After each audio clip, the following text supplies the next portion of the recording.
Esa kok. Jadi orang Esa itu tidak akan kalah. Walaupun Esa itu rogo iki iso hancur, rogo iki iso rusak, tapi Allah tidak rusak. Ngono. Mulane dadi wong Esa iki abot. Gitu. Nah, Esa ini bukan sembarangan.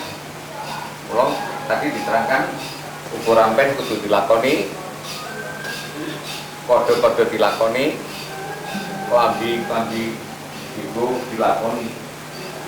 Kuwi dadi wong sing utama, dadi wong sing becik, dadi wong sing luhur.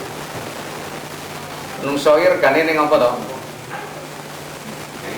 Sing regani menungso, sing regani kowe kabeh iki apa? Apamu? Apane ya? Kelakuanmu to, kelakuanmu kuwi ta. Anek kowe maling rombongan garong sak desa akeh tunggale menangan lumrah.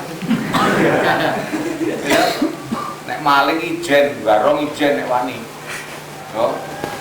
Ana sak batalion kae kowe wani garong bedile sak batalion itu jalur kabeh. Iki aku pengantenan, ya. Aku garong wong 50 sing dikarong ning wong loro ya.